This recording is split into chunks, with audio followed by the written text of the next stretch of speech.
दोस्तों कैसे हो आप। आशा करता हूँ सब ठीक होंगे।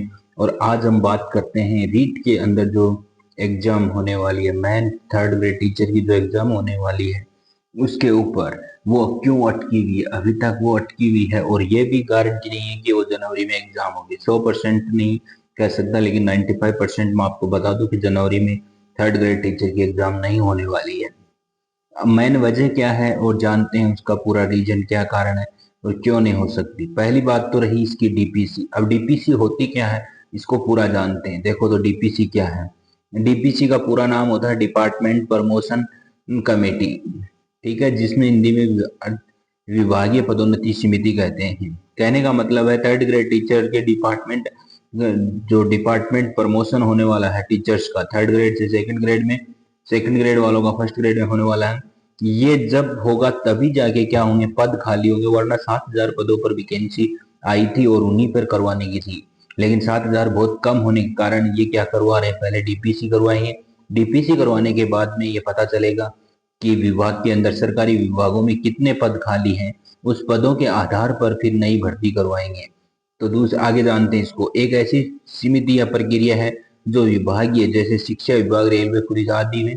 तो बाकी सबसे मैंने मतलब शिक्षा विभाग से मतलब है कर्मचारियों को उनके मौजूदा पद से ऊंची पदोन्नति मिलनी चाहिए।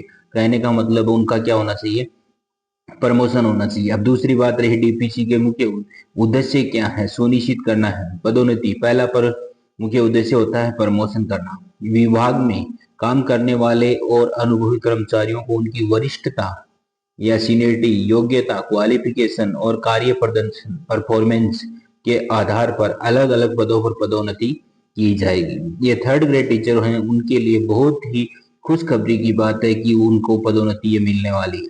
मोटिवेशन क्या है इसमें, कर्मचारियों को उनके बेहतर काम के लिए प्रोत्साहित किया जाएगा और उनको आगे के लिए पद पर प्रेरित किया जाता है, आगे काम करने के लिए, आगे बढ़ने के लिए किया जाता है। फिर देखो तीसरा क्या कहता है, पदों को भरना होता है। उच्च पदों पर रिक्त वैकेंसियों को अंदरूनी कर्मचारियों की पदोन्नति से भरा जाएगा। कहने का मतलब है जो थर्ड ग्रेड में लगे हुए हैं, सेकंड ग्रेड की इतनी वैकेंसी न निकाल करके केवल उन्हीं को, थर्ड ग्रेड वालों को सेकंड ग्रेड में प्रमोट किया जाएगा और उन्हीं को ही कामकाज सुचारू रूप से दिया जाएगा। तृतीय श्रेणी शिक्षकों के लिए डीपीसी के तौर पर क्या बात रही है, अब ये जान लेते हैं। थर्ड ग्रेड वालों के लिए सीधा मतलब क्या है, सीधा मतलब है पदोन्नति द्वारा प्राप्त होने वाला पद, और वरिष्ठ अध्यापक में आ जाएंगे, फिर वो सीनियर टीचर बन जाएंगे थर्ड ग्रेड से। बात करते हैं डीपीसी। डीपीसी देखो इसी प्रक्रिया में डीपीसी के तहत कौन तृतीय श्रेणी शिक्षक में वरिष्ठ क्रम, शैक्षणिक रिकॉर्ड और अन्य नियमों के आधार पर वरिष्ठ शिक्षक बनने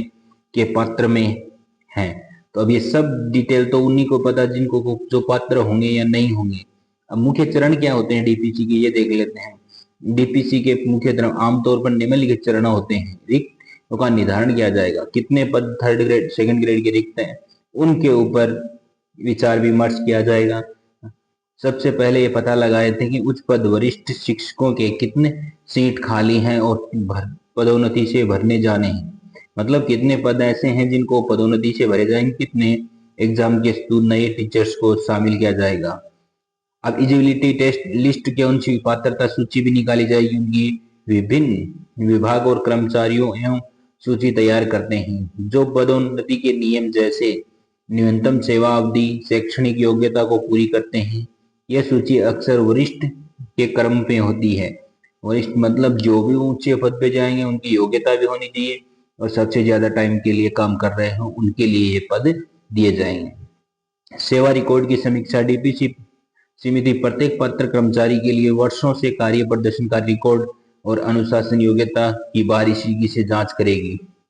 पहले जांच करेगी कि डिप्रोमोट तो नहीं हुआ है कोई।